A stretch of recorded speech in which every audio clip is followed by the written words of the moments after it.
समर्पयामि।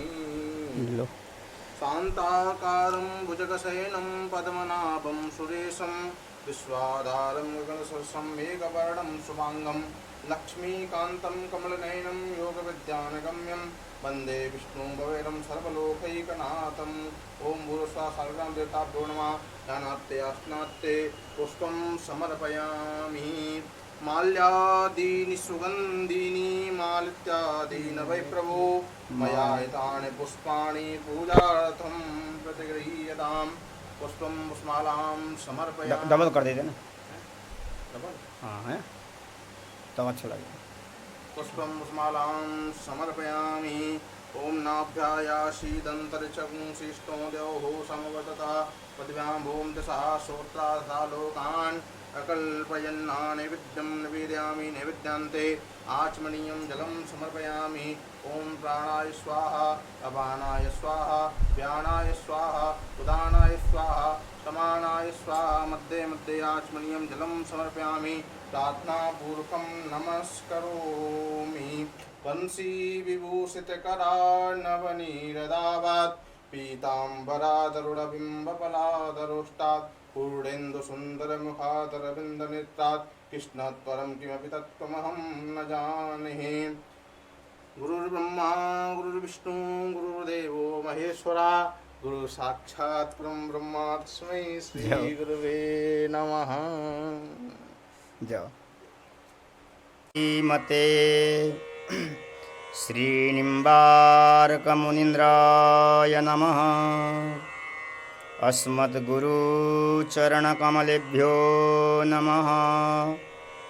श्रीमते भगवद्भक्तेभ्यो नमः।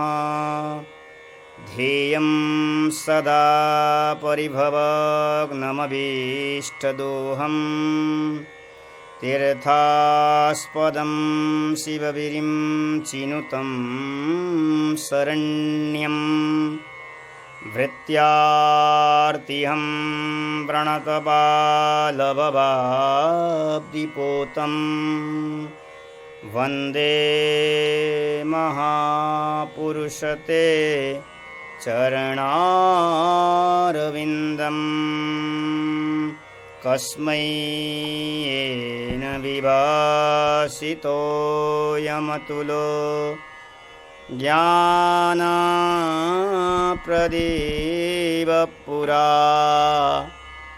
तद्धूर्पेण च नारदाय मुनये कृष्णाय तद्धूर्पिणा योगीन्द्राय तदात्मनाथ भगवदाताय कारुण्यत तत्शुद्धं विमलं विशोकममृतं सत्यं परं धीमहि। नारायणं नमस्कृत्य नरं चैव नरोत्तमं देवीं सरस्वतीं व्यासं ततो जयमुदीरयेत्।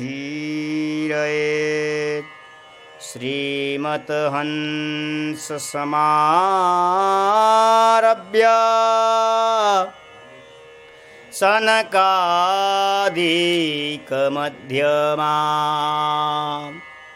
अस्मदाचार्यपर्यन्तां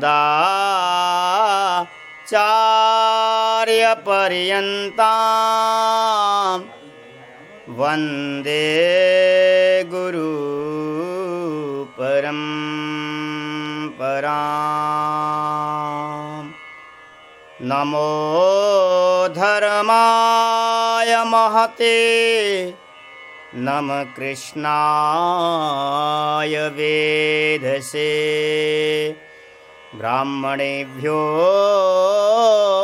नमस्कृत्य धर्मान् भक्षे सनातनः योऽन्तःप्रविश्य मम वाचमिमां प्रसुप्ताम् सञ्जीवयत्यखिलशक्तिधरस्वधाम्ना अन्याश्च हस्तचरणाश्रवणत्वगादीन् प्राणन्नमो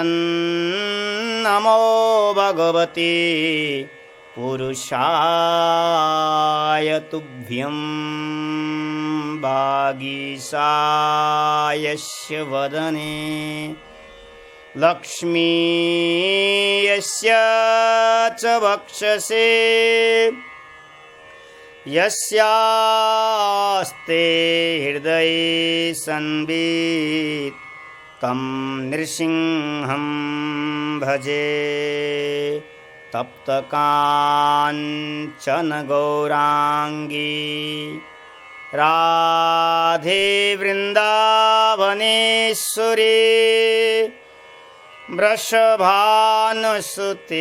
देवी प्रणमामि हरिप्रिये वाञ्छाकल्पतरुभ्यश्च कृपासिन्धुभ्यैव च पवित्राभ्यो वैष्णवेभ्यो नमो नमः भक्तभक्ति भगवन्त गुरु चतुर्नाम पुए इनके पदवंदन किए नाशत विघ्न अनेक भवे भवे यथा भक्ति तब पादयोस्तव जायते तथा कुरु स देवेश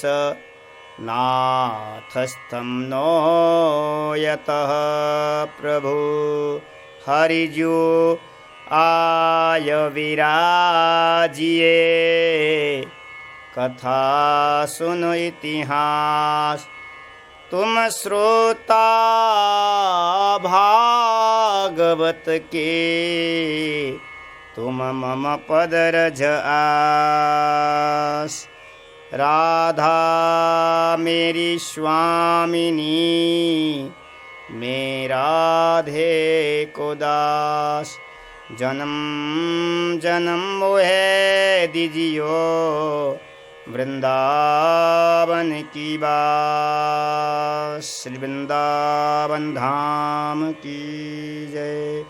श्रीमद्भागवत महापुराण की जय। श्री वेदव्यास जी महाराज की जय। शुकदेव जी महाराज की जय। परीक्षित जी महाराज की जय। गौ माता की जय। जय जय श्री राधे जय जय श्री राधे जय जय श्री राधे श्याम। परम मंगलमय परात्पर अखिलेश्वर करुणालय भक्तवांछा कल्पतरु श्री राधा सर्वेश्वर भगवान एवं मेरे ठाकुर बांके बिहारी जी महाराज एवं सद्गुरुदेव भगवान की अनुपम कृपा से श्रीधाम वृंदावन में विराजमान होकर के 11 दिवसीय भागवत प्रवचन करने का सौभाग्य हम सबको प्राप्त हो रहा है।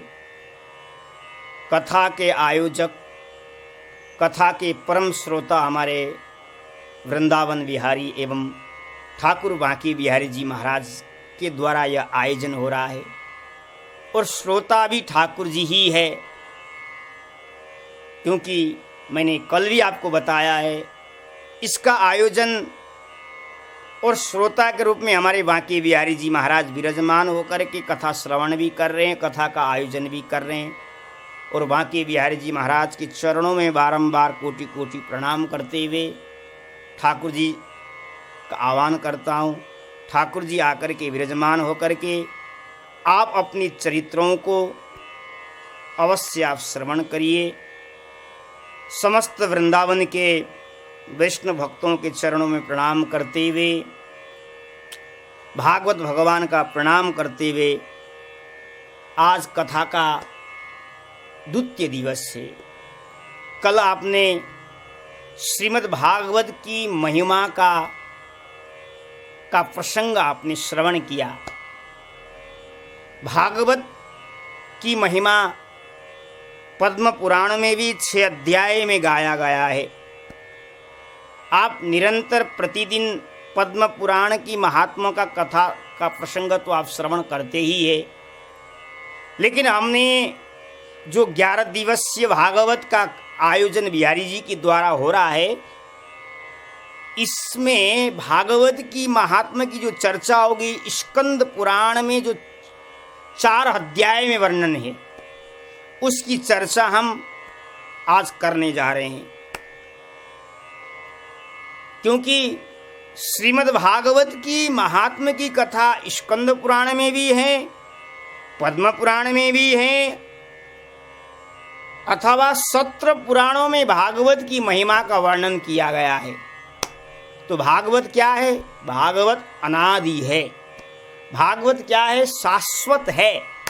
और भागवत भगवान के मुख से निकला हुआ शब्द है। भगवतः प्रोक्तम इति भागवतम। भगवान ने अपनी वाणी से निकला हुआ शब्द ही भागवत के रूप में अवतार हुआ है, शब्द के रूप में अवतार हुआ है। और ये श्रीमद् भागवत केवल हम श्रवण करते हैं, मनुष्य ही श्रवण करते हैं, अथवा देवता ही श्रवण करते हैं, ऐसा नहीं है। भागवत की स्कंद पुराण में पढ़ने को और सुनने को हमें मिलता है कि भगवत कथा भगवान स्वयं नारायण भी क्षीर सागर में बैठ करके अपनी धर्मपत्नी लक्ष्मी को भागवत का कथा का श्रवण कराते हैं। और स्वयं भगवती लक्ष्मी महारानी भी श्रीमद् भागवत की कथा भगवान को सुनाती है। कहने का तात्पर्य यही है, भागवत भगवान के लिए भी प्रिय है। मनुष्य के लिए तो प्रिय है ही है, देवताओं के लिए प्रिय है ही है, लेकिन भगवान भी अपने कथा, अपनी चरित्र को भगवान भी स्वयं क्षीर सागर में बैठ करके 15 दिन तक लक्ष्मी को श्रोता बना करके भागवत कथा का आयोजन भगवान के द्वारा होता है। भगवान 15 दिन में भागवत का वाचन करते हैं और भगवान 15 दिन में वाचन करते हैं।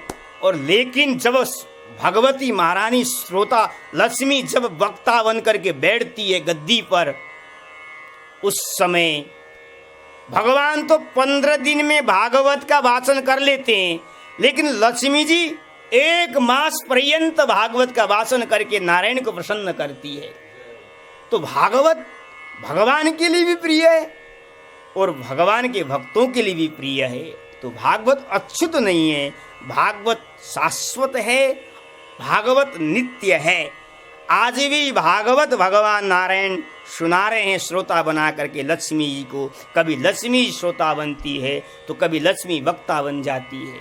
और स्वयं महाराज, स्वयं भोले बाबा भी महाराज कैलाश में बैठ करके पार्वती को अमर कथा सुनाते। अमर कथा क्या है? भागवत ही तो अमर कथा है, जो अमर करा दे, जो कथा सुन करके जीव को अमर प्रदान करे, जीव को भक्ति प्रदान करे, जिसको मुक्ति प्रदान करे, वही तो भागवत है। और वो भागवत स्वयं भगवान महाराज शंकर भी बैठ करके पार्वती को श्रोता बना करके कथा श्रवण कराते हैं। भगवान के लिए भी प्रिय है। और ब्रह्मा जी को देखो, ब्रह्मा जी भी अपना भागवत का वाचन करते हैं और किसको? ब्रह्मणी को श्रोता बना करके भागवत का वाचन करते हैं। और जब महाराज भागवत इतना प्रिय है, जब ब्रह्मा जी जब सृष्टि रचना करते हैं उस समय क्या करते हैं? भागवत में वर्णन आता है द्वितीय स्कंद में कि जब सृष्टि का रचना करने से पहले जब ब्रह्मा जी भागवत का पाठ करते हैं, भागवत का वाचन करके हृदय में भागवत को विराजमान करके तब सृष्टि का कार्य करते हैं। भागवत सबके लिए प्रिय है। और भागवत निरंतर प्रतिदिन आजी माला गोलोक में ही क्यों ना हो, स्वर्ग में हो, वैकुंठ में, कैलाश में, निरंतर प्रतिदिन भागवत का वाचन होता ही रहता है। इसलिए ये भागवत वाचन करने का सौभाग्य हम सबको प्राप्त हो रहा है श्री वृंदावन धाम में। और एक दिन नहीं महाराज, 11 दिवस पर्यंत वाचन करने का सौभाग्य हम सबको प्राप्त हो रहा है। इस कोरोना काल है और भगवान की कितनी अनुपम कृपा है। अभी ही 18 तारीख को महाराज 31 दिवस पर्यंत भागवत का वाचन करके हमने विराम किया और फिर दोबारा 11 दिवस का आयोजन ठाकुर जी के द्वारा चल रहा है। और आज कथा के द्वितीय दिवस से हम कथाओं में प्रवेश करते हैं, क्योंकि भागवत निरंतर प्रतिदिन करते ही रहना चाहिए, नित्य वाचन करते ही रहना चाहिए। पुराण ऐसा लिखा है कि पुराण का वाचन नित्य प्रतिदिन हो। भगवान ने स्वयं अपनी वाणी से कहे कि मद वार्ता यातयामानम न गृहा बंधा मृतः। भगवान स्वयं कहते हैं जो मेरी वार्ता करता है, गृहस्थ में रह करके हो, वह वानप्रस्थ आश्रम में रह करके हो, संन्यास में रह करके हो, जो मद वार्ता मेरी वार्ता को श्रवण करता है, सुनाता है, न बंधा गृह मता, उसको गृहस्थ जीवन, उसको संसार पकड़ नहीं सकता है। क्यों? क्योंकि मद वार्ता मेरी वार्ता करता है, मेरी चर्चा करता है, मेरी चर्चा के द्वारा वो संसार उसको कुछ नहीं बिगाड़ पाएगा, संसार से वो अलग हो जाएगा। तो ये भागवत है। अगर आप महाराज भागवत श्रवण करके आप संसार से मुक्त होना चाहते हैं तो निरंतर प्रतिदिन अपने घर में बैठे बैठे ही आप भागवत का वाचन नृत्य करिए। क्योंकि महाराज ये छोटा सा हॉल है, कमरा है, अगर हम 10 दिन भी इसमें झाड़ू नहीं लगाएंगे तो इसमें कचड़े भर जाएगा। इसलिए हम अपने घर को साफ सफाई करने के लिए निरंतर प्रतिदिन झाड़ू बहारने का काम करते हैं। ऐसे ही ये शरीर भी एक कमरा है, ये शरीर भी हॉल है, मकान है। इस मकान को साफ करने के लिए कौन सा पदार्थ का प्रयोग करना पड़ेगा आपको? महाराज भागवत रूपी झाड़ू से, सत्संग रूपी झाड़ू से इसका प्रयोग करो और साफ करो। क्योंकि महाराज इस मकान में भी काम, क्रोध, लोभ, मोह, ईर्ष्या, मत्सर जैसा गंदगी भर जाता है, बार बार कचरा भर जाता है। लेकिन इसको साफ करने के लिए महाराज भागवत रूपी झाड़ू, सत्संग रूपी झाड़ू से आप इसको मार्जन कर सकते हो महाराज। इसलिए भागवत निरंतर प्रतिदिन वाचन करते ही रहना चाहिए। और सौभाग्य बात है, हम सब भगवान की अनुकम कृपा से वाचन करने का सौभाग्य हम सबको प्राप्त हो रहा है। चलते हैं हम स्कंद पुराण में जो भागवत की महिमा का वर्णन है उसकी चर्चा हम आपको श्रवण कराने जा रहे हैं। वेद व्यास जी महाराज मंगलाचरण करते हैं भगवान श्री कृष्ण का। वेद व्यास जी ने मंगलाचरण किया है। श्री सच्चिदानंद घन स्वरूपिणे कृष्णाय चानंत सुखाविवर्षिणे विश्वोद्भवस्थान निरोध हेतवे नमो वयं भक्तिरसाप्तये निशम। महर्षि वेदव्यास जी महाराज कहते हैं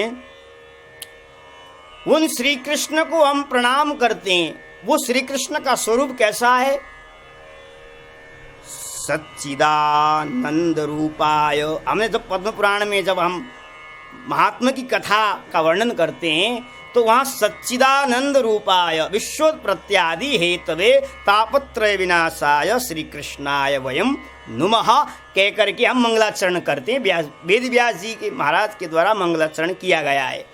पद्म पुराण की महात्मा में ऐसा वर्णन है। अब स्कंद पुराण की महात्मा में वही शब्द का प्रयोग किया है। यहाँ कहते हैं कि वेद व्यास जी महाराज कहते हैं कि सच्चिदानंद घन स्वरूपिणे। वही सच्चिदानंद जो सत हैं, जो चित हैं, वो घन हैं, ऐसे सच्चिदानंद प्रभु को हम प्रणाम करते हैं। क्यों प्रणाम करते हैं? वेद व्यास जी महाराज कहते हैं कि विश्वोत्पत्त्यादि है तबे, जो विश्व को पालन करते हैं, विश्व का सृजन भी करते हैं, भर पोषण भी करते हैं, ऐसे प्रभु के चरणों में हम सब प्रणाम करते हैं। वेद व्यास जी महाराज कहते हैं। और कहते हैं, वेद व्यास जी ने और एक बात कही महाराज, वेद व्यास जी महाराज कहते हैं, हे श्री कृष्ण, आपके चरणों में हम प्रणाम करते हैं। क्यों? क्योंकि आपके द्वारा ही भक्ति रसाप्तये निशम, आपके द्वारा ही भक्ति का आस्वादन जीव को मिलता है। भक्ति कहाँ से मिलेगा?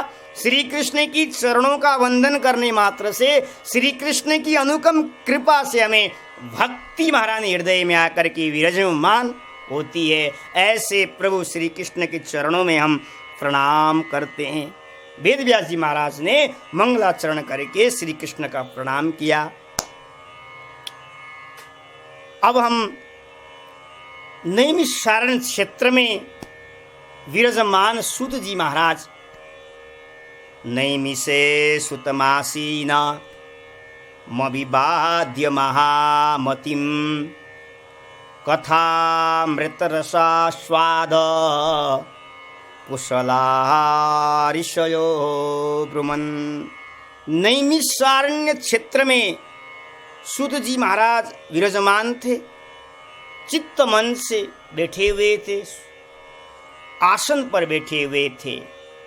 उस समय महाराज भगवान के कृपा पात्र, लीला कथा के जो रसिक हैं, कथा के जो रसिक हैं, ऐसे सोनकादिक ऋषि सूत जी महाराज के पास वहां पहुंचे और उनको प्रणाम करके, अब सोनकादिक ऋषि कहते हैं कि हे सूत जी महाराज, हमें ऐसी कथा सुनाइए जिस कथा सुनने मात्र से भवरोग से दूर हो जाएं और कृष्ण की प्रेम की प्राप्ति हो जाए। यहाँ सोनकादिक ऋषि ने सूत जी को प्रणाम करके पूछा है और सूत जी ने यह प्रश्न को श्रवण किया है। लेकिन प्रश्न कौन कर रहा है महाराज? प्रश्न कर रहा है सोनकादिक ऋषि कर रहे हैं, जो हमेशा कथा में ही डूबे रहते हैं, जिनका जीवन है कथा मात्रैक जीविना। हमारे सोनकादिक की भी विशेषता है, वो हमेशा कथा को ही श्रवण करते हैं और कथा को ही वाचन करते हैं। ऐसे ही हमारे सोनकादिक ऋषि है, जो 88,000 ऋषियों को एकत्रित करके लेकर के चलते हैं, 88,000 ऋषि को साथ लेकर के चलते हैं सत्संग में। ऐसे परम श्रोता, ऐसे परम रसिक महानुभाव ने सूत जी को प्रणाम करके प्रश्न पूछा कि आप ऐसी कथा सुनाइए जो हम कान को भी, मन को भी तृप्त हो जाएं, सागर से पार हो जाएं और इसी जीवन में श्री कृष्ण की प्रेम की प्राप्ति हो जाए। सोनकादिक ऋषि ने पूछा है। और सोनकादिक ऋषि की क्या विशेषता है? वेद व्यास जी महाराज कहते हैं, वो कथामृत रसास्वाद कुशला, कथा सुनने में बड़े कुशल है, बड़े रस से कथा सुनते हैं महाराज। एकत्रित होकर के चित्त को भगवान में लगा करके कथा श्रवण करते हैं। कथा कैसे सुनना चाहिए, तो ये प्रसंग अगर हमें देखना है तो शौनकादिक ऋषि को देखो। 88,000 ऋषियों के साथ बैठे हुए हैं और लेकिन कोई आवाज नहीं है, कोई हल्ला नहीं है। चित्त मन से केवल एकमात्र उनका लक्ष्य है, इसी जीवन में कृष्ण की प्रेम की प्राप्ति हो जाए और भवरोग से दूर हो जाएं, पुनः दोबारा जन्म न हो। इस भाव से संकल्प पूर्व महाराज बैठ करके कथा श्रवण कर रहे हैं। कहाँ श्रवण कर रहे हैं? नैमिषारण्य क्षेत्र में, जहाँ निरंतर प्रतिदिन कथा का आयोजन हो, नित्य यज्ञ तप अनुष्ठान होता रहा हो, ऐसे क्षेत्र को महाराज नैमिषारण्य क्षेत्र कहते हैं। और महाराज उस नैमिषारण्य क्षेत्र में महाराज सनकादिक ऋषि सूत जी महाराज विराजमान हैं। बड़े स्वाद से कथा को श्रवण करते हैं। कथा स्वाद से कथा को श्रवण करना चाहिए। क्यों? जब हम कोई चीज़ को, पदार्थों को खाते हैं तो बड़े चाव से, बड़े स्वाद से हमको खाते हैं। ऐसे ही भागवत रूपी कथा को अगर पान करना है, बड़े स्वाद से, बड़े कुशलता से महाराज उसको श्रवण करना चाहिए। ये विशेषता हमारे शौनकादिक में है। बड़े आनंद के साथ कथा श्रवण करते हैं, बड़े प्रेम से। इसलिए कहते हैं कि वेदव्यास जी महाराज कहते हैं बड़े कुशल है। कथा वही सुन सकता है जो कुशल हो। अनपढ़ व्यक्ति भले सुन ले, मूर्ख व्यक्ति भले बैठ जाए, लेकिन कथा उसके हृदय में विराजमान नहीं हो सकता है। लेकिन कथा वही हृदय में विराजमान होगा जिसकी, जो कुशल हो, चतुर हो, उसी को कहते हैं कुशल। हमारे विद्वान तो कहते हैं कि कुशल किसको कहते हैं? जैसे कुश होता है ना, कुश जो पूजा में प्रयोग किया जाता है, कुश, कुश वही व्यक्ति, वही ब्राह्मण ले सकता है जो कुशल हो, पढ़ा लिखा हो, चतुर हो, वही ले सकता है। अगर अनपढ़ ब्राह्मण, अनपढ़ लोग चला जाएगा तो उसका हाथ कट जाएगा, कट जाएगा, वो कुछ ला नहीं सकता है। तो ऐसे ही महाराज भागवत कथा भी वही श्रवण कर सकता है वो जो कुशल हो, निपुण हो, चतुर हो। तब उसके हृदय में भागवत महारानी विराजमान हो जाएगी। तो ऐसे ही महाराज सनकादिक और ये श्रवण करते हैं, इस तरह से श्रवण करते हैं। यहाँ सूत जी को प्रश्न किया है, सनकादिक ऋषि ने प्रश्न किया है। महाराज प्रश्न क्या था? वज्रम श्री माथुरे देशे स्वपुत्रम हस्तिनापुरे अभिषिच्य गते राज्ञी तो कथम किम च चक्रतुः। सनकादिक ऋषि ने सूत जी को प्रश्न किया, महाराज भगवान तो इस धाम को छोड़ करके चले गए। भगवान धाम को छोड़ के जाने के पश्चात इस मथुरा मंडल के राजा कौन थे उस समय? वज्रनाभ। अनिरुद्ध के पुत्र का नाम था वज्रनाभ। और उनको राजा किसने बनाया था? उनको राजा महाराज धर्मराज युधिष्ठिर ने आकर के यहाँ वज्रनाभ को राज्य अभिषिक्त किया गया था। जब 5 पांडव स्वर्गारोहण होने से पहले, जाने से पहले महाराज, उस समय परीक्षित जी महाराज को हस्तिनापुर के राजा युधिष्ठिर जी ने राजा अभिषिक्त रूप में बैठाया है।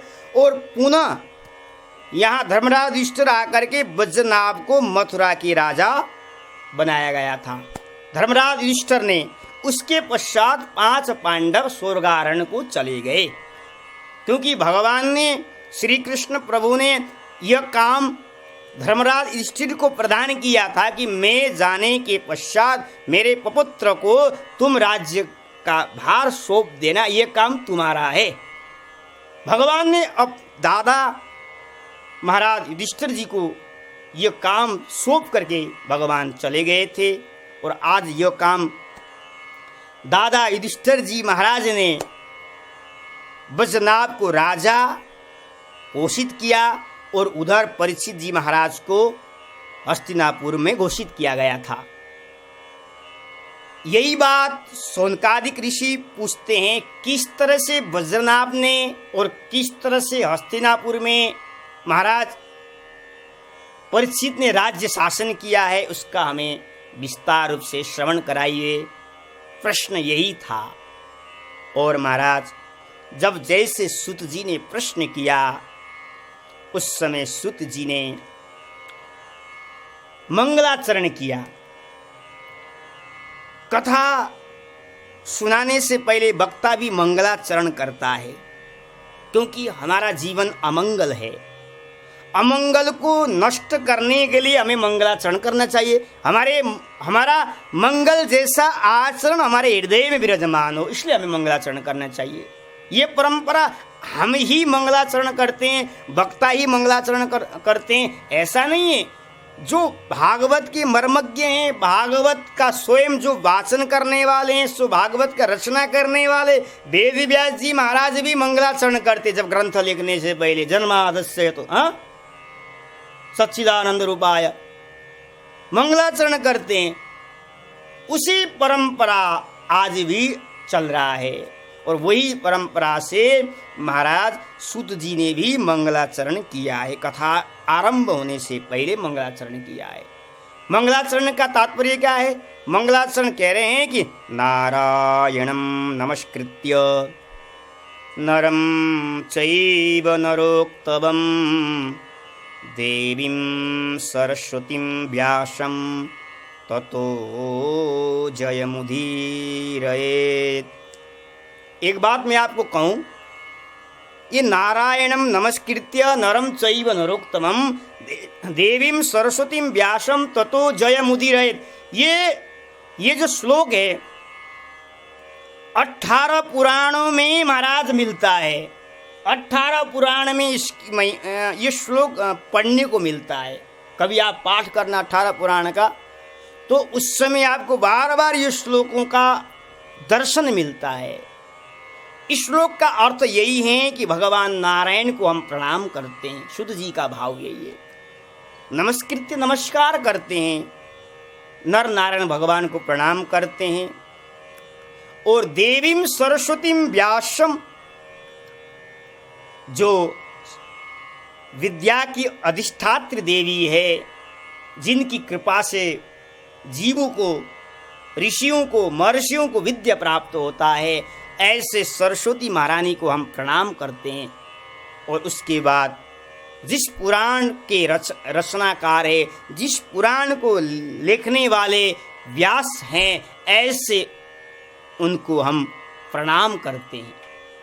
यहाँ नारायण भगवान को प्रणाम किया, देवी सरस्वती मैया को प्रणाम किया और व्यास जी को प्रणाम करके 4 लोगों को प्रणाम किया महाराज जी यहाँ। और अब चौथा किसको किया?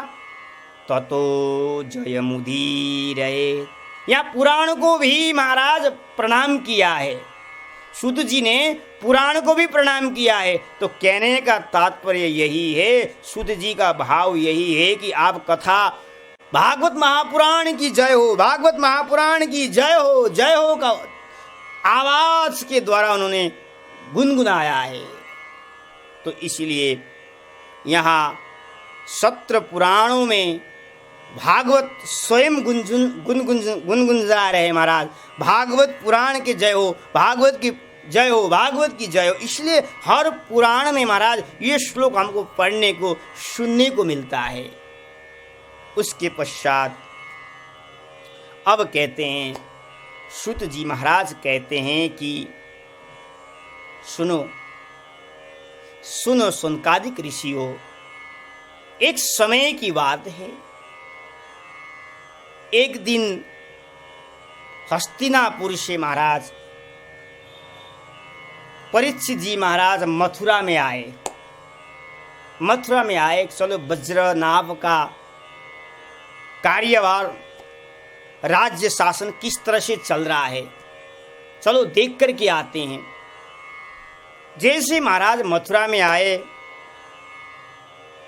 उस समय वज्रनाभ को जब पता चला कि हमारे पितृतुल्य, हमारे परम भागवत भगवान की कृपा पात्र परीक्षित जी महाराज मथुरा में आ रहे हैं, जैसे उनके श्रम उन्होंने सुनने को मिला, उस समय महाराज वज्रनाभ ने परीक्षित के स्वागत के लिए खूब व्यवस्था किया गया था। परीक्षित के स्वागत के लिए जगह जगह सुंदर सुंदर फूलों के द्वारा, बंदरों के द्वारा, ढोल नगाड़ों के द्वारा स्वागत की व्यवस्था किया गया था। और जैसे ही महाराज परीक्षित जी महाराज वहाँ पहुँचे हैं, और उस समय वज्रनाभ ने परीक्षित जी के चरणों में प्रणाम किया। उसके पश्चात परीक्षित जी को महाराज वज्रनाभ ने अपने महलों में ले आए मथुरा में, और वहाँ विराजमान किया। और परीक्षित जी ने महाराज ने 16,108 रानियों को भी वहाँ प्रणाम किया। उसके पश्चात महाराज परीक्षित जी ने वज्रनाभ से प्रश्न किया कि हे तात, हे वज्रनाभ, तुम्हारे पिता और पितामहों के द्वारा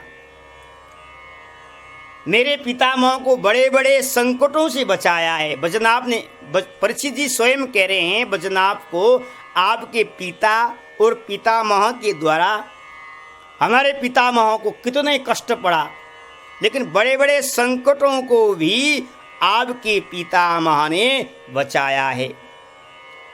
इसलिए आपकी पितामह के द्वारा हमारी रक्षा हो गई है, और आपके उपकारों का, आपके परिवारों के द्वारा जो उपकार हमें मिला हुआ है, परोपकार मिला है, उसको किस तरह से चुकाऊं मैं, चुकाना चाहता हूँ फिर भी नहीं चुक पाता है। तुम्हें, परीक्षित जी कह रहे हैं वज्रनाभ को, तुम्हें कुछ भी मेरे से सहयोग चाहिए, तुम सहयोग ले सकते हो, जो चाहिए तुम्हें, खजाने की, घोड़े, हाथी, सैनिक, जो भी चाहिए तुम्हारे, तुम मुझसे ले सकते हो। परीक्षित जी ने वज्रनाभ को कहा, और परीक्षित ने कहा, अपने राज्य का शासन करते हुए, अपने माता पिता का सेवा करते हुए तुम राज्य का शासन करो। यदि तुम्हारे ऊपर कोई शत्रु भी आक्रमण करे तो मुझे बताना, डरना नहीं। परीक्षित जी ने वज्रनाभ को कहा। जब वज्रनाभ ने जब प्रश्न सुना, उस समय महाराज वज्रनाभ कहते हैं, हे पितामह, आपकी कृपा से, आपकी आशीर्वाद से सब कार्य बढ़िया से बढ़िया चल रहा है, और मुझे किंचित भी भय नहीं है। वज्रनाभ कहते हैं, मुझे किंचित भी भय नहीं है शत्रु से। क्यों? क्योंकि आपके पितामह के द्वारा मुझे धनुर्वेद की शिक्षा मिली है। वज्रनाभ ने शिक्षा, धनुर्वेद की शिक्षा कहाँ से मिला? महाराज अर्जुन के द्वारा वज्रनाभ को शिक्षा प्रदान किया है। अर्जुन ने स्वयं वज्रनाभ को धनुर्वेद को शिक्षा प्रदान किया गया था।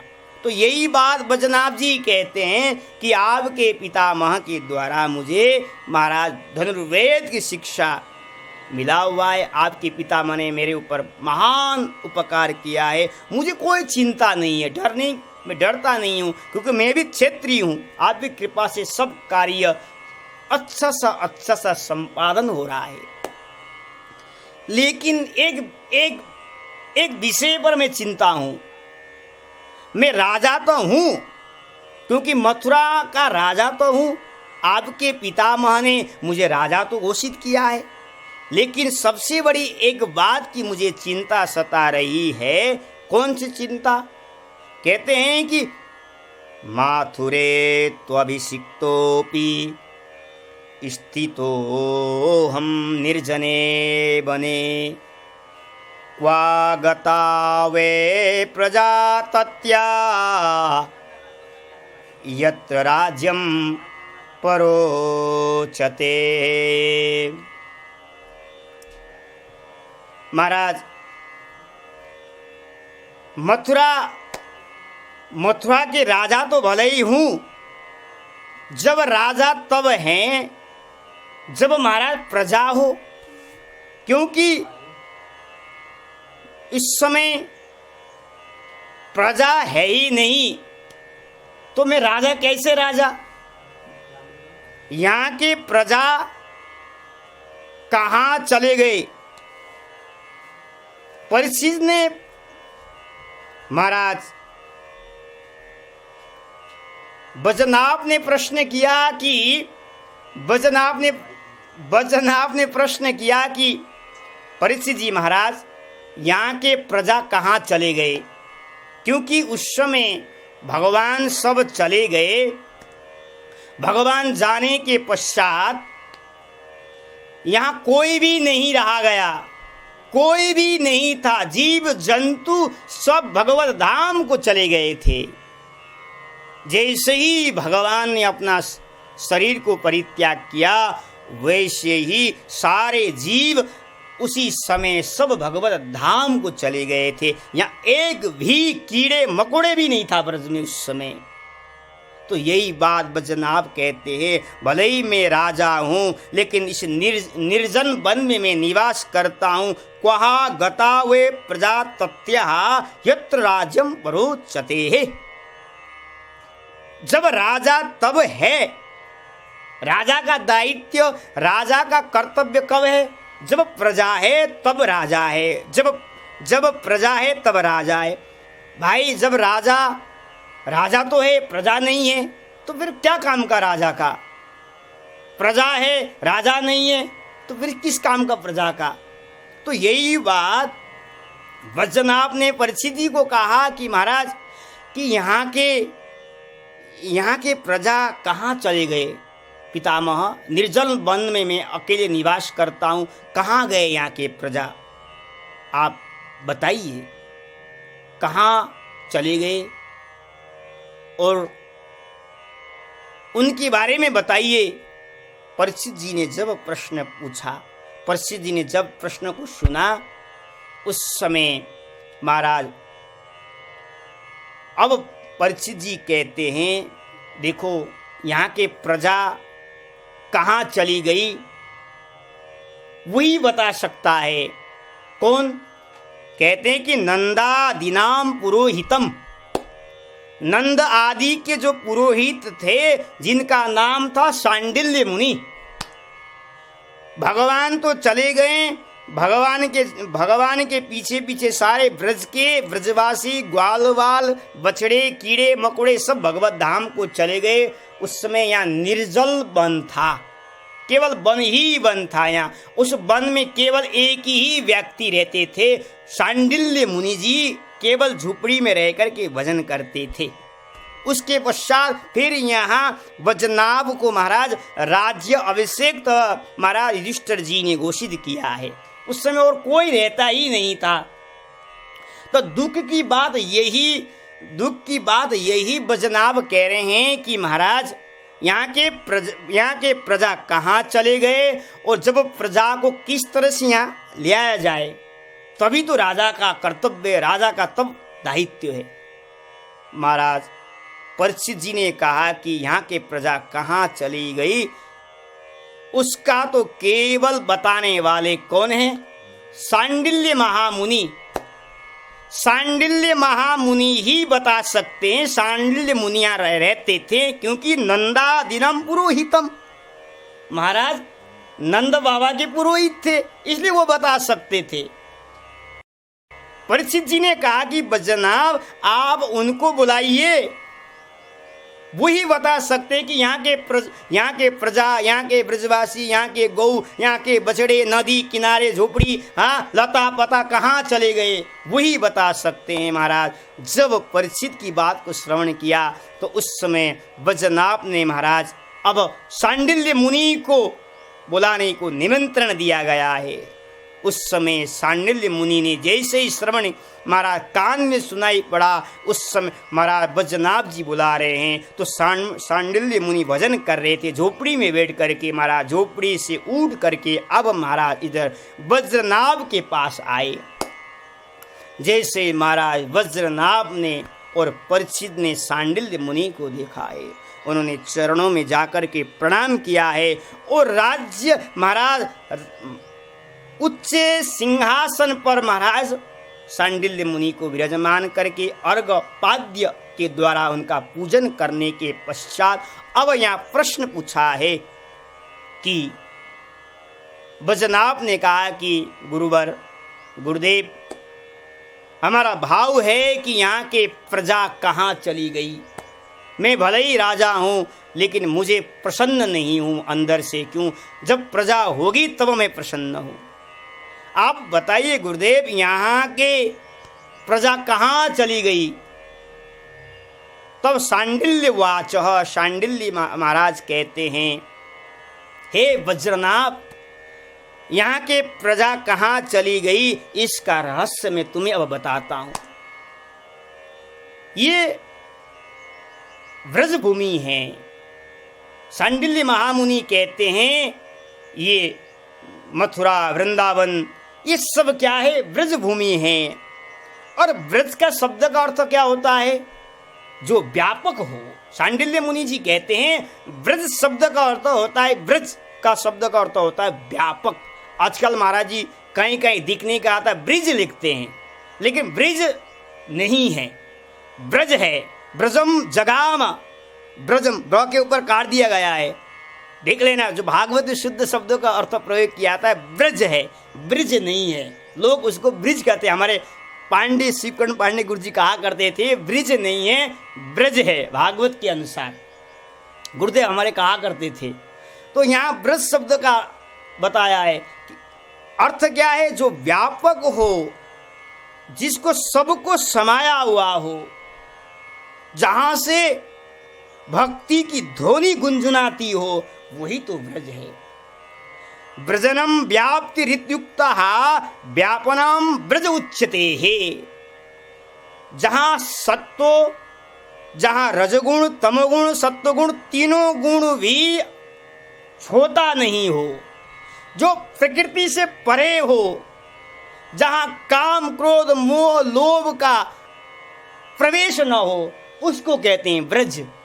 उसी का नाम है ब्रज, जो व्यापक हो। व्यापक माने व्यापक है, भगवान जैसे व्यापक है। भगवान कितने कितने बड़े हैं महाराज, किसी को पता नहीं, क्योंकि वो व्यापक हैं। ऐसे ही महाराज ब्रज भी व्यापक है।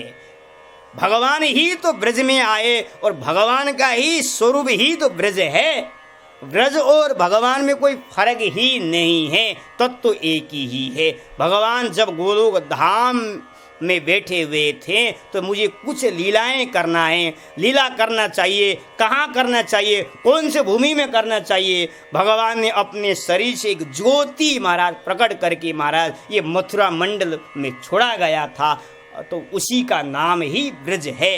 इसलिए कहते हैं ब्रजनम व्याप्ति ऋतुक्यः व्यापनाद ब्रज उच्यते है।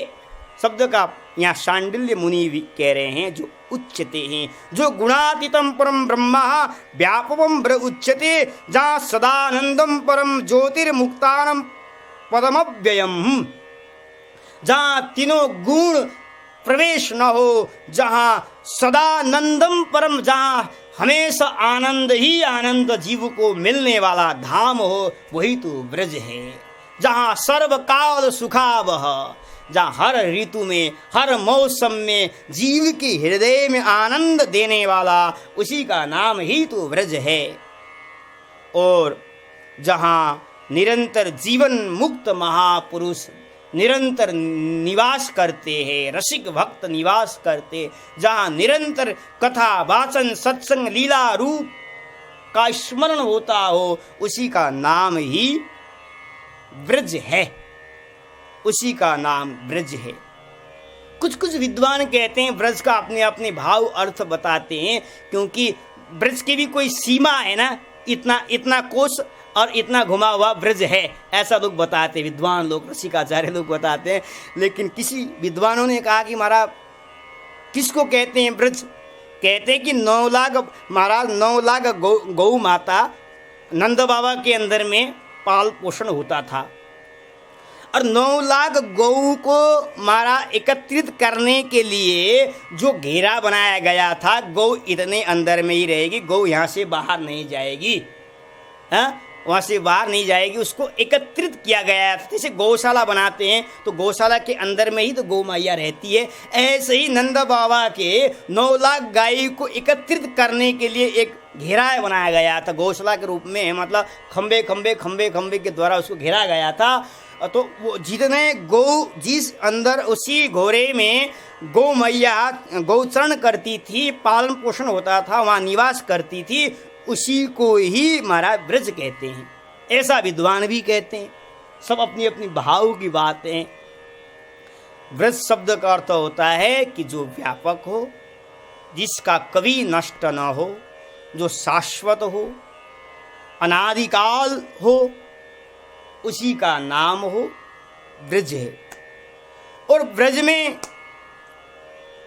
महाराज ब्रज में तस्मिन् नंदात्मज कृष्ण सदानंदांग विग्रह। ब्रज क्या है? ब्रज सच्चिदानंद स्वरूप है। ब्रज सच्चिदानंद स्वरूप है। ब्रज क्या है? ब्रज ये सच्चिदानंद स्वरूप है। ये जो भूमि है क्या है? ये भागवत में वर्णन आता है कि यहाँ सांडिल्य मुनि कहते हैं ब्रज क्या है? सच्चिदानंद विग्रह, तस्मिन् नंदात्मज कृष्ण सदानंद विग्रह। भगवान का विग्रह ही भागवत ब्रज है। और यहाँ ब्रज में, और दूसरी बात, एक बात बताइए, ब्रज में भगवान आज भी निवास करते हैं। पंडित जी ध्यान रखना, आज भी निवास करते हैं। लेकिन यहाँ सांडिल्य मुनि जी कह रहे हैं कि किसको प्राप्त होता है भगवान का दर्शन, भगवान का स्वरूप किसको दर्शन होता है? तो यह बात कह रहे हैं कि आत्मा राम चाप्त काम प्रेमाक्तैरनुभूयते। जो प्रेम में, रसिक में डूबे हुए महापुरुष है, उन महापुरुषों को जो आप्त काम है, आत्मा राम है, ऐसे महापुरुषों को ब्रज में भगवान का दर्शन आज भी होता है। भले भगवान चले गए, यह बात भागवत में, पुराणों में लिखा हुआ है कि 125 वर्ष के बाद भगवान अपने धाम को चले गए, क्योंकि भगवान का लीला संवरण उतना ही था। लेकिन यहाँ नंद बाबा महाराज सांडिल्य मुनि कह रहे हैं कि नंद का सुपुत्र कन्हैया आज भी ब्रज में निवास कर रहा है। लेकिन महापुरुषों को जब दर्शन होता है, जो प्रेम में महाराज डूबे हुए हैं, जिनको शरीर की भान नहीं है, ऐसे महापुरुषों को आज भी भगवान का साक्षात्कार होता है। इसलिए आप भी ब्रज में अगर भगवान का साक्षात करना चाहते हो तो आप भी प्रेम में महाराज डूब जाइए, रस में डूब जाइए, नाम रूप लीला कथा में आस्वादन करिए। अवश्य ही महाराज ठाकुर जी का वृंदावन में आपका दर्शन हो जाएगा। लेकिन जब आप रस में डूबेंगे नहीं तो महाराज आप सोचेंगे कि आज ठाकुर जी नहीं है वृंदावन में, ठाकुर जी चले गए, अब तो यहाँ जीव जंतु हैं, मनुष्य हैं, ऐसा भाव आपके अंदर जागृत होता है। लेकिन जब आपको रस हृदय में विराजमान होगा, भक्ति महारानी हृदय में विराजमान होगी, प्रेम हृदय में विराजमान हो जाएगा, उस समय आपको मेरे बांके बिहारी का साक्षात्कार आज भी आपको हो जाएगा। चल वृंदावन बिहारी लाल की जय। आज का हमने तृतीय दिवस की कथा का आपको हमने श्रवण कराया, और कल पुनः हम तृतीय दिवस में हम कथा का प्रवेश करेंगे। और जो वृंदावन में बैठे हुए हैं वो तो निरंतर प्रतिदिन हमारी कथाओं को श्रवण कर रहे हैं, लेकिन जो वृंदावन से बाहर हैं, जो कथा के रसिक हैं, जो कथा सुनना चाहते हैं, वो फेसबुक यूट्यूब के माध्यम से भी घर बैठे बैठे इस वृंदावन का सीधा प्रसारण हो रहा है। आप घर बैठे हुए भी आप इस कथा का रसास्वादन आप कर सकते हैं। हमारा फेसबुक यूट्यूब के माध्यम से आप कनेक्ट कर सकते हैं, और आप अवश्य ही श्रवण करिए। आपके वृंदावन के बारे में, ब्रज रज के बारे में, वृंदावन बिहारी जी के बारे में आपको श्रवण करने का सौभाग्य आपको प्राप्त होगा। ऐसा कहते हुए मैं अपनी वाणी को यहीं विराम, पुनः कल के सत्र में हम आपके सामने उपस्थित होंगे। श्री वृंदावन बिहारी लाल की जय, ब्रजधाम की जय। जय जय श्री राधे श्याम।